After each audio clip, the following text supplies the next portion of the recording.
Hello and welcome to the Zoom interview on thefederal.com. I am Vivian Fernandez. What should the budget's social sector focus be? The fiscal deficit for the year was budgeted at 6.4% of GDP. Analysts say this target is going to be breached slightly despite revenue gains. The government has said it will reduce the fiscal deficit over the next 3 years to 4.5% of GDP by 2025-26.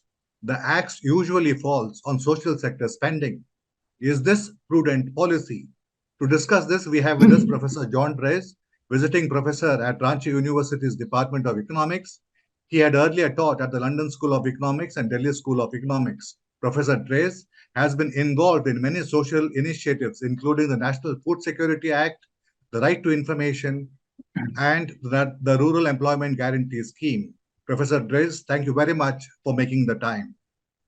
My pleasure. Thank you.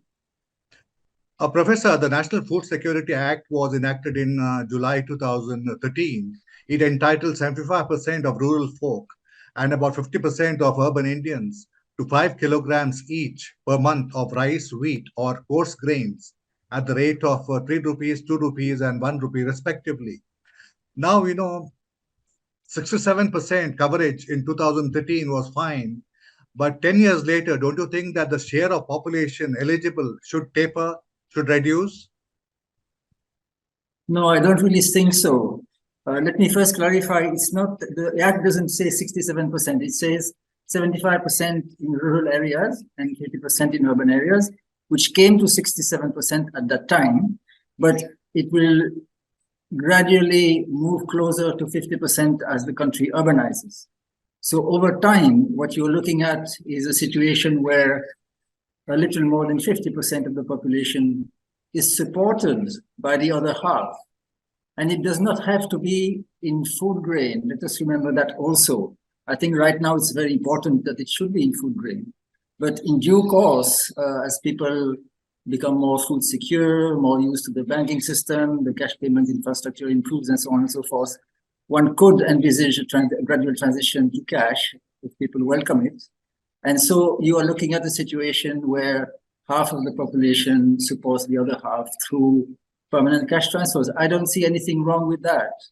And let us remember, when you say 75% of the rural population, let us remember what it means.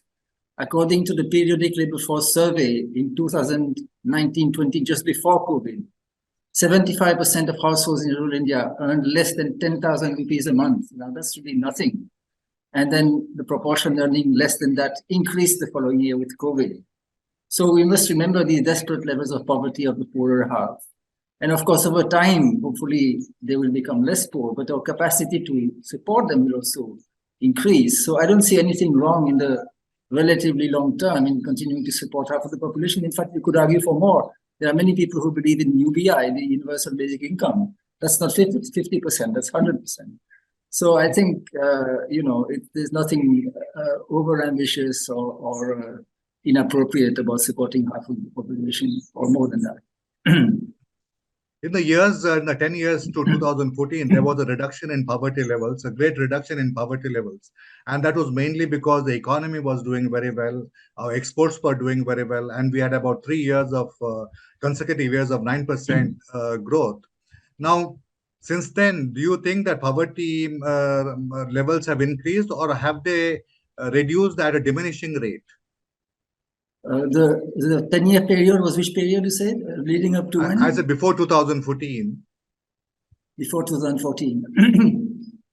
So after 2014, we don't have a lot of data. I mean, partly because the government seems to be hostile to the collection of statistics that reveal the true picture, as opposed to being able to concoct its own story. So we don't know a lot. I mean, from the evidence that we have, poverty seems to have continued after 2014, but probably at a diminishing rate. And certainly there must have been serious problems from 2016 onwards with demonetization and then the COVID crisis.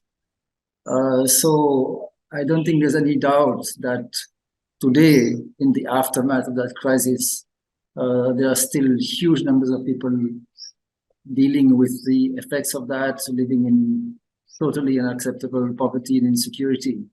And that's one reason why the social security system needs to be consolidated and strengthened. Now, regarding the social security system, you have written a letter, you and a few other economists have written a letter to the finance ministry. Can you tell us what the letter is all about?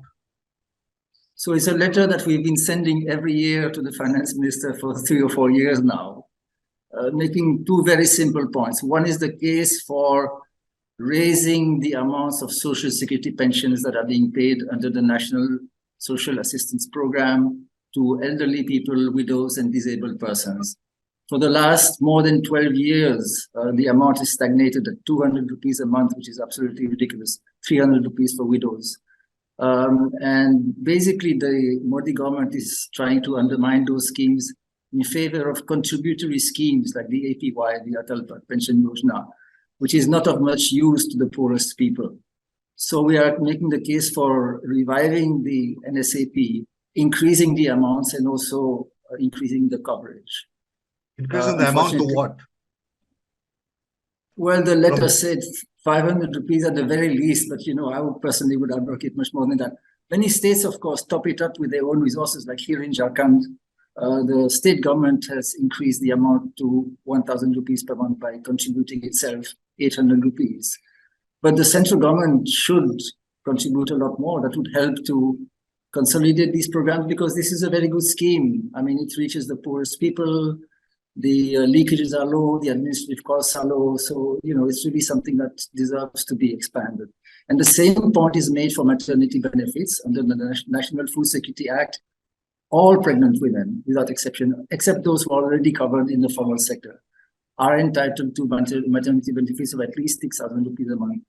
And the central government has illegally restricted benefits under the PMNBY, the Pradhan Mantri Matru Bandhana Yojana, to the first living child, and that too only 5,000 rupees a month. I mean, this is really ridiculous. I mean, there is no case for restricting the benefits to one child. India doesn't have a one-child policy, let alone reducing the benefits illegally from 6,000 to 5,000. In fact, they should be increased, because this norm of 6,000 goes back to 2013, is 10 years. And meanwhile, of course, there's been a lot of inflation and so on. States like Tamil Nadu are giving a lot more. I think it's in the range of 24,000 rupees now, if you include the value of the benefits in kind. So again, there's a pretty clear case for more expenditure, and it's not much money at all. I mean, the amounts we're mentioning in that letter is really very modest. So this is something, these are really low-hanging fruit that the government should go for.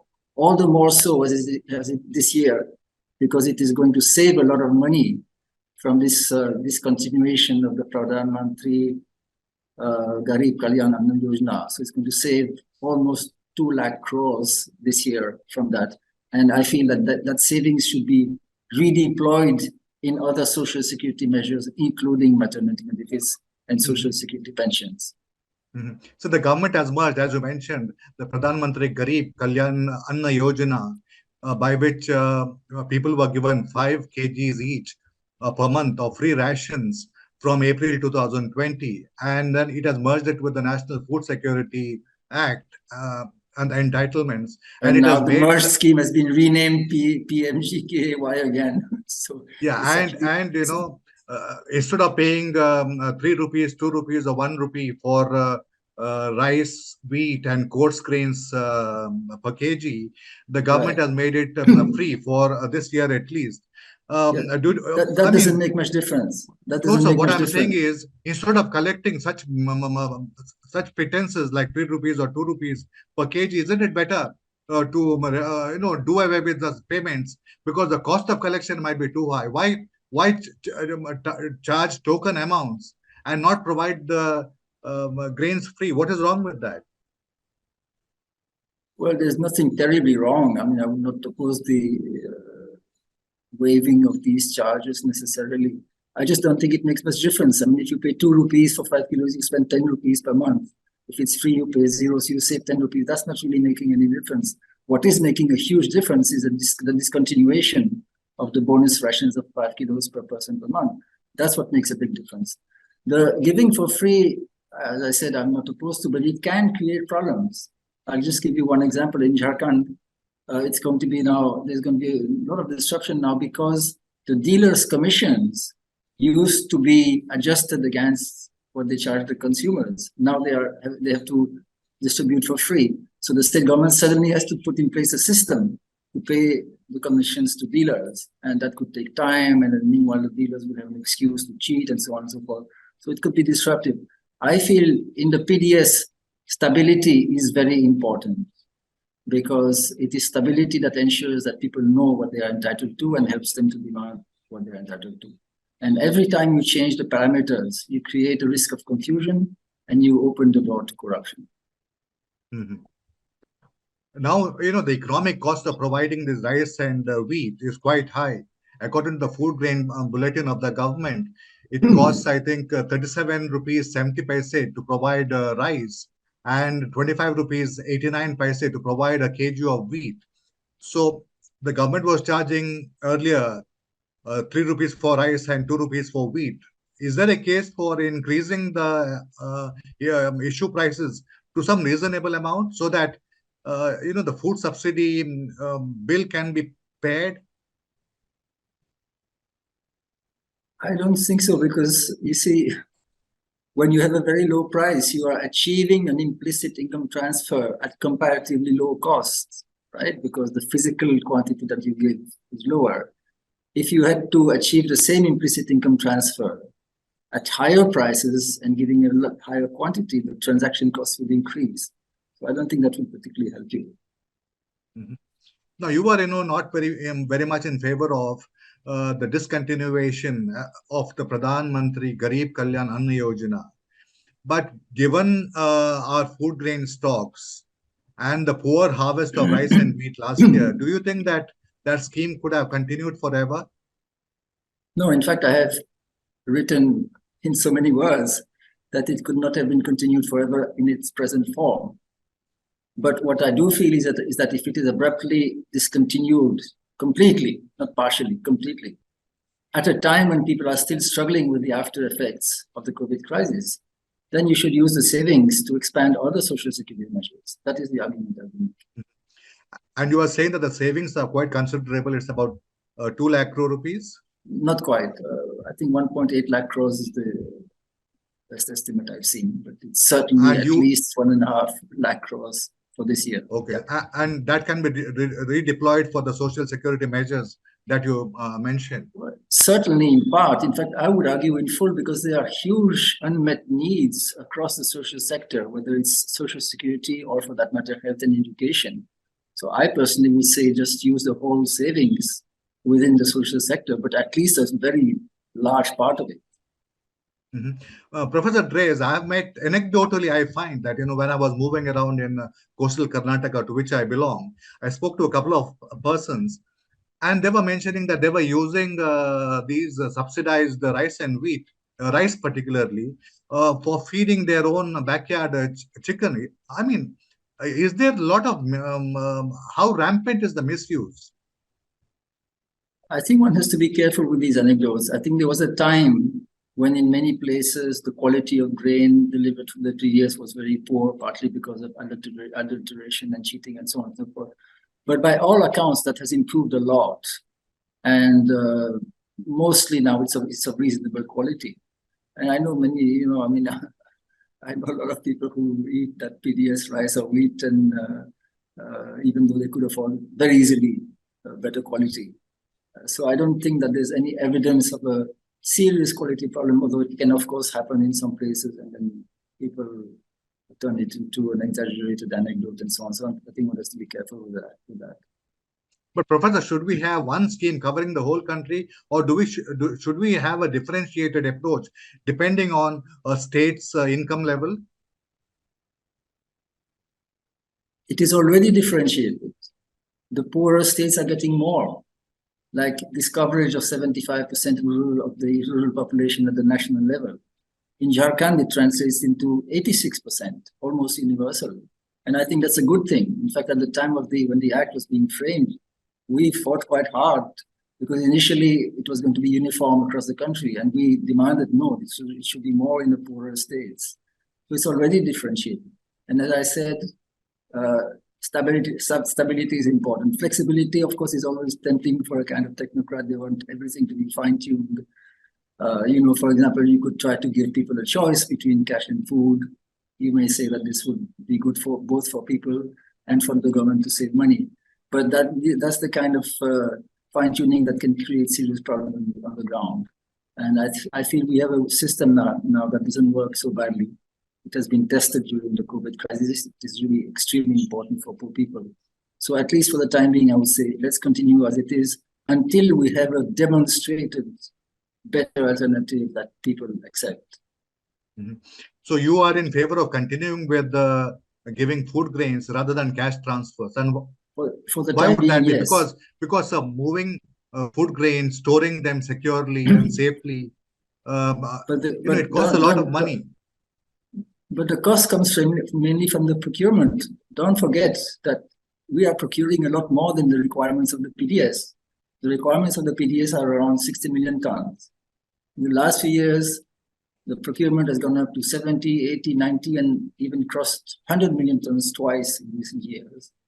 And the PDS is just using that grain. So as far as I'm concerned, as long as the procurement is so high, I think you have to distribute. And if you're saying we want to make a transition to cash, then please, by all means, talk to the farmers and explain to them that you're going to stop procuring and see what happens. So the PDS at the moment is just using some of the procured food grain. The cost comes mainly from the procurement. Mm-hmm. When the Food Security Act was enacted, there was a lot of commentary saying that the public distribution system is full of leakages. There's a lot of corruption. Has the corruption level come down? Have the leakages come down? Are the leakages significant? It came down very substantially after the Act came into force, partly because, as I said, the Act gave people a clear sense of what they are entitled to, and because it had a wide coverage. So it really helped people to demand their due. We have seen it very clearly in states like Jharkhand, where there used to be huge leakages. 15 years ago, maybe it was 80% leakages. Came down very substantially, and there's survey evidence that before the COVID crisis, the leakages had come down very radically. I fear that during the COVID crisis, there may have been a revival of corruption, partly because of this confusion created by the bonus rations, which were not well publicized. And in some states, at least, including Jharkhand, a lot of people didn't really know that they were supposed to get bonus rations. And then the dealers took advantage of the confusion and just gave them 5 kilos instead of the full 10 kilos. But hopefully now we're going to be able to restore the comparatively leakage-proof levels of the pre-COVID crisis.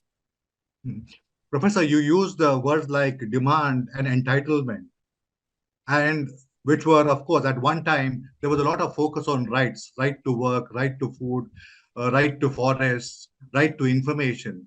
And now some commentators are saying that the focus has shifted and the people who are the beneficiaries are regarded as labharthis. Is there a material difference? Does it make a material difference? I think it makes a difference when people have rights and when they are aware of them, yes, because the entire system tends to be quite insensitive to their interests. And when they have a right and they know it, it helps them to demand their due. I think there's no question about that. And I think it's a little unfortunate that we moved away from that approach in the last few years. And I don't think the public realizes the radical nature of the progress that had been made before that. I mean, in the 10 years before 2014, India put in place some very significant foundations of the social security system. You know, the Employment Guarantee Act, the Food Security Act, maternity benefits, social security pensions, midday meals for children.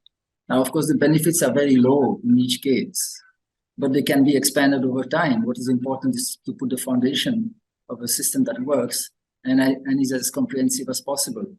Very few developing countries have such a comprehensive social security foundation. So we could have built on that, and become a bit of a leader in that field. But unfortunately, in the last 8 years, I think things have gone in the other direction. I would presume that, in the past few years, past 2 decades, we have been able to stave off hunger. and perhaps contain undernourishment to a large extent. Now we find that in the healthcare costs are quite catastrophic, and they are one of the leading causes for people lapsing into poverty. Even those who have come out of poverty get back into poverty. And our government's focus has been mainly on providing healthcare insurance to the private sector. Can we in India, for example, have an universal healthcare system like what we have in the United Kingdom, for example? Or do you think that at our level of development, that would be quite unaffordable? So I think the National Health Service approach is a very good model. There's a lot of evidence that it performs very well at relatively low cost.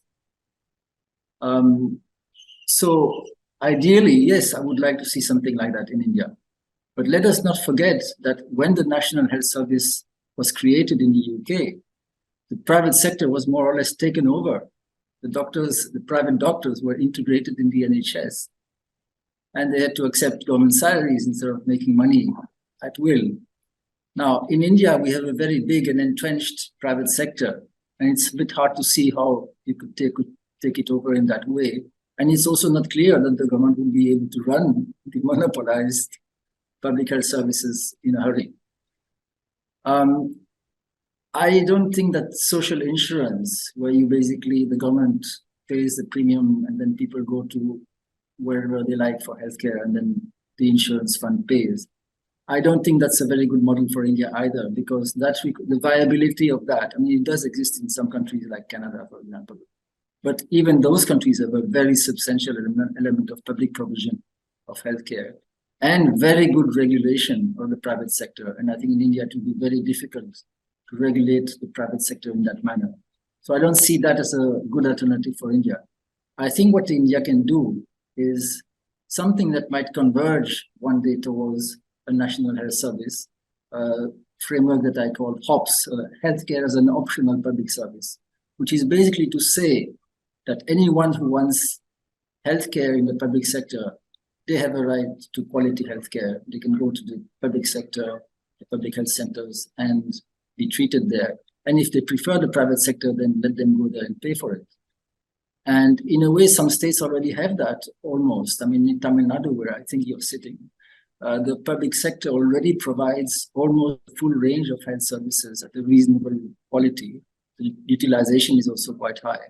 And so people have a real option of quality healthcare in the public sector. Another interesting example is Rajasthan. Rajasthan is considering a right to healthcare bill right now, which is actually based on the same framework, the idea of healthcare as an optional public service. So the bill will say that everyone has a right to free healthcare in the public sector. Of course, the standards will have to be defined, the minimum quality standards. So I think this is something that we can take inspiration from, and that could be extended at the all India level, if not through a national act, then through successive state acts. And if this system works well, then over time, hopefully people will rely more and more on the public sector. You know, in healthcare, the private sector has no fundamental comparative advantage. If you want to produce smartphones, perhaps the private sector has a comparative advantage vis-a-vis the public sector. But in healthcare, the market failures are so pervasive that even a modestly performing public sector can do better than this exploitative private sector that we have in India. So if things work well, it's possible that over time, more and more people will go to the public sector will grow. The funding, of course, will also grow as the economy grows. And then eventually we'll come to something somewhat similar to a national health service, though not necessarily as radical and as good as what we see in the UK. Mm-hmm. Professor, your views on the exploitative nature of private healthcare would be shared by many. I wish I could prolong this conversation, but time does not permit. Thank you very much for joining us and for giving us your insights. My pleasure. Thank you.